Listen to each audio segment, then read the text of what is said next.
sweet note before we go something really dark. We all have that sweet memory from our childhood or from somewhere in life, and I do too.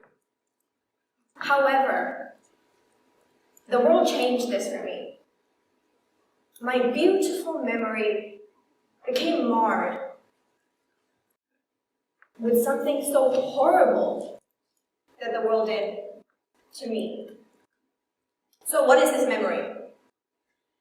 I have lived in India for my entire life, and I lived with my grandparents. I would see my grandmother every day. She'd be there at home, but I'd never see my grandfather. He'd always be in his farmland, only coming to see me for 2 to 3 hours a day. The rest of the time, on the farm, or sleeping. So as I grew older, I thought, this is farming. This is agriculture. A person going to their farm, tending to their fields, the entire day, coming back. That's it, agriculture. Then, I came to the UK. What did I see? I saw beautiful, beautiful, absolutely beautiful acres of land. Nothing new. But then I saw this. Mentions on those acres of land. I saw farmers that had less acres of land, spent less time on that land, plowing that field, but they had a better life than my 79-year-old Indian grandfather.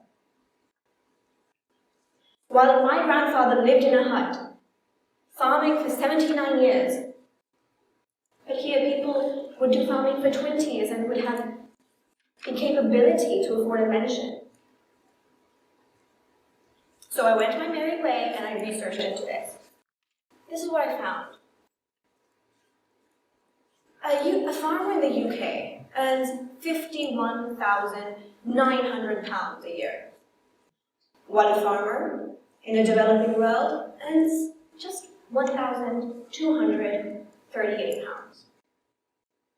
And yes, before anyone comes at me, I know, I've done economics, I know there's inflation, there are 2 different economies, the value of the currency is different, and I took that into account. But that is a 500% difference. It's not a 20% difference, not a 10, not even 50, it's a 500% difference. You cannot tell me that the value of wheat, of a produce grown on Indian soil or any developing world's soil is that undervalued to 500%. However, this was just me scratching the surface of this blood industry. This blood industry that juiced everything, absolutely everything out of the worker, out of the people in developing nations, just because we didn't have enough protection from our society. This is the blood industry. It's like a living vampire juicing out the blood, taking out everything, exploiting our people in the developing world. Let's look at another industry in this vast blood industry. Cocoa. Blood cocoa.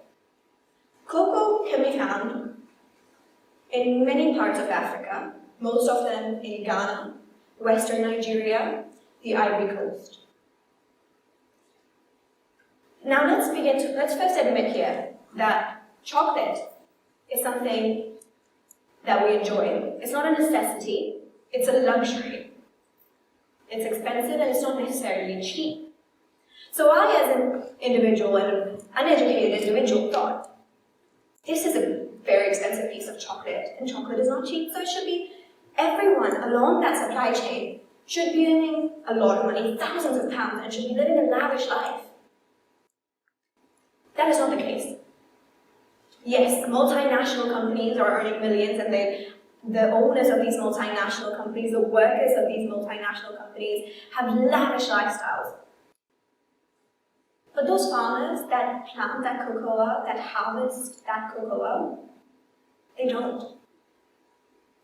They only get paid a measly 6% of that final value of that final price of that chocolate bar. 6%. For the 8 months that they're on the field, plowing and sweating and all that blood that they have to put in for that cocoa, just 6%.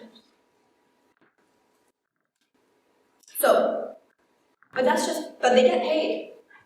The farm owners get paid. Less than a pound. But do you think from that pound, they can pay the workers on the field? That the workers they employed? They can't. So what do our farm owners resort to? Forced labor, child labor, human trafficking. So indirectly, what these large multinational companies have caused is not only hindering the growth of our developing world, people who want to grow so much, but they have also caused human rights violations. And now you're going to come at me and say, oh, we know of blood cocoa, and it's an old industry. Fine, let's look at a blooming industry, a very new industry, the electronic vehicles industry. Something that promotes itself on the basis that it's clean. It's clean for the planet, it's good for the world. However, today I'd like to ask you, how is something clean? When the bitter, when the dark, when the dirty reality behind it is child labor, human trafficking, when an innocent child is putting away their right to education, their future, it's clean, they say, clean. When large electronic vehicles industry, when companies like Ford, Tesla, Volkswagen go buy 6,000 tons of cobalt that power the batteries of the electronic vehicles, they come from the hands of child laborers in the Democratic Republic of Congo. Children and workers that dig holes and find that next piece of cobalt without any safety equipment. Sometimes I like to think, I'm scared of a cockroach, and I'm scared of this. Mom, I'm scared of that. Please, I don't want to touch that. I have the luxury to say I have a phobia. I have the luxury to stray away from it. These children, these people that have to dig holes without the safety equipment, they don't have the right. They don't have the luxury to complain and say, I have trypophobia. Stop, I can't dig that hole.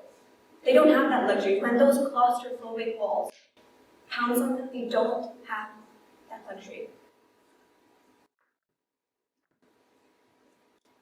We have to hold ourselves accountable and responsible because we are the people, we are the consumers. We are indirectly causing everything that's happening to these poor, innocent people. These are our brothers, these are our sisters out there. They have to put their responsibilities, their rights behind themselves. Just to find that next meal. They can't think of a better future. I get to say, Mom, I want to be a doctor. They can't. They have to think about, oh, where's my next meal going to come from? Change comes now. We have to start talking about this. We have to start talking about this blood industry that is juicing away at the blood, at the sweat, at the work of these innocent people that is hindering the growth of these innocent people. Change comes now.